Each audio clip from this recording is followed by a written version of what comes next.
Friends, good morning. This is my last video on implementation of Basel Accords in stages.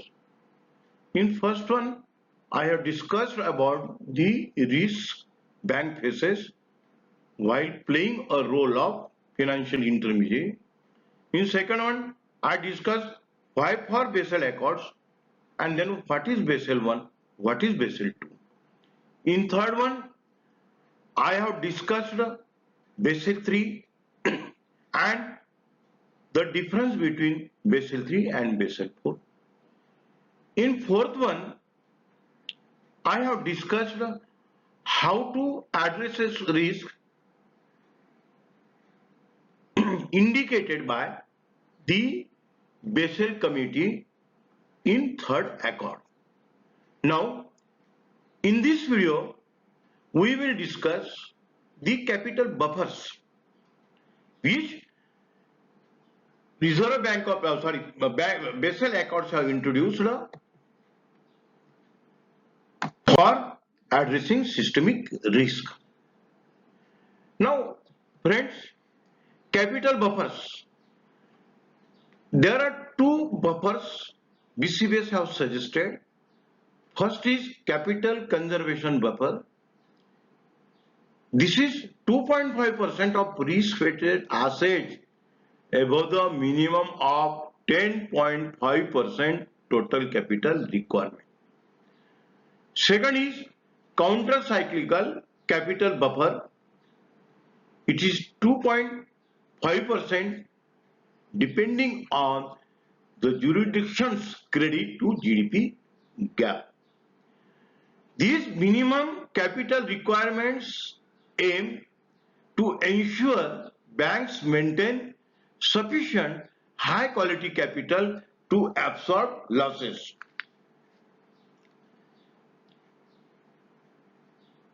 The capital conservation buffer, this is a key component of Basel III capital requirements.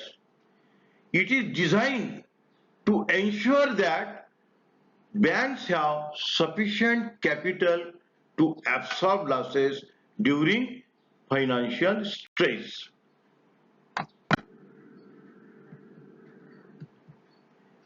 Now, what are the key features of capital conservation buffer?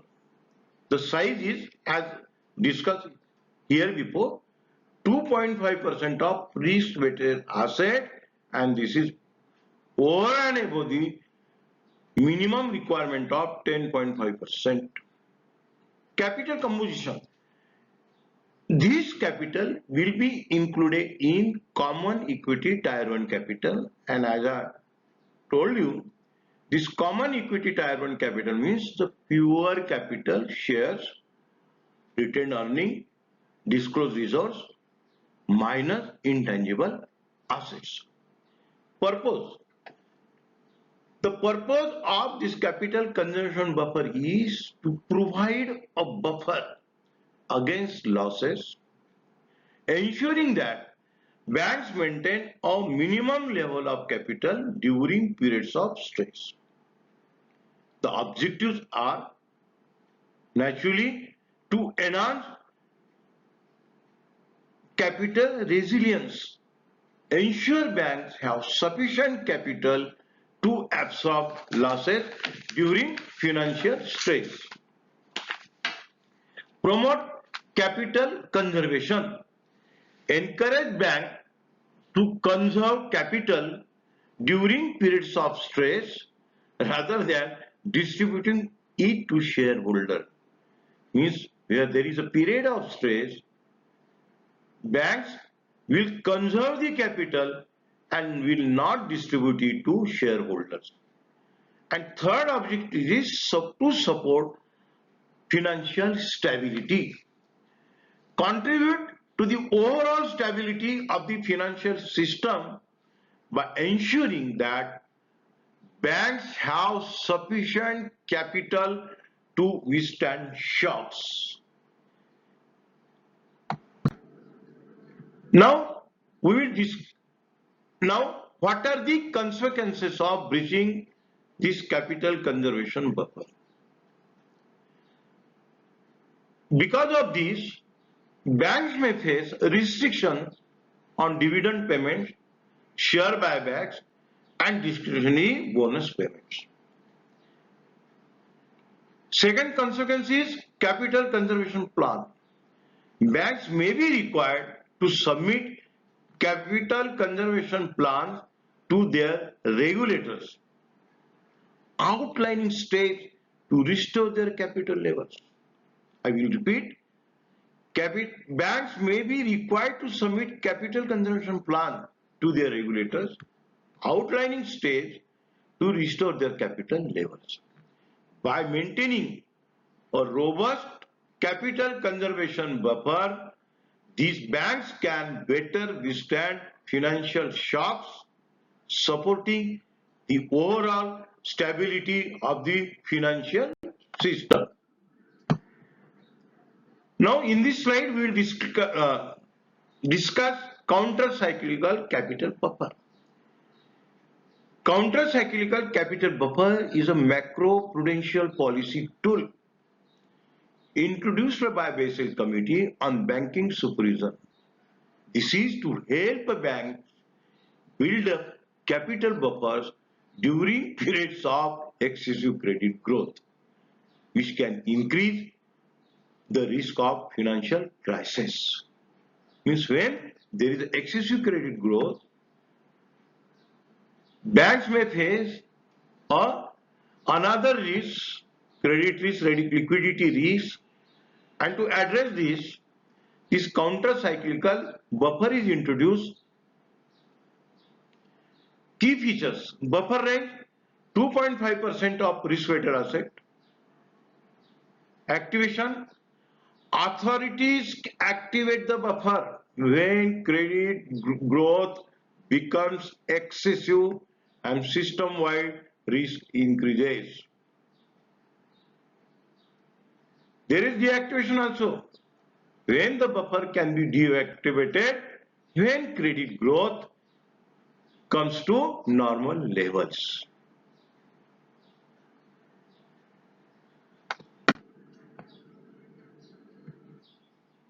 Now, what are the objectives of counter-cyclical capital buffer? This is to address systemic risk, to reduce the systemic risk.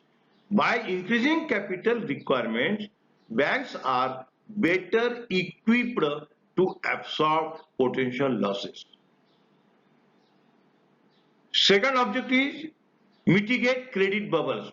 The counter-cyclical capital buffer helps to curb excessive credit growth and prevent asset price bubbles. Promote financial stability. By building up capital buffers, banks are more resilient to economic downturns. And what are the benefits? The benefits are the counter-cyclical capital buffers help to reduce systemic risk and promote financial stability. Improve bank resilience. By building up capital buffers, banks are better equipped to withstand economic shock. Reduce the risk of financial crisis. The counter-cyclical capital buffer can help mitigate the risk of financial crisis by reducing excessive credit growth. So these are the benefits of creating counter-cyclical capital buffer. So friends, with this video, I am concluding the implementation of Basel Accords in 5 stages. And friends, hereafter also I will be discussing another banking topics.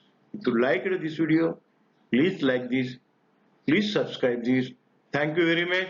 Goodbye, and I wish you all the best to all my YouTube viewers.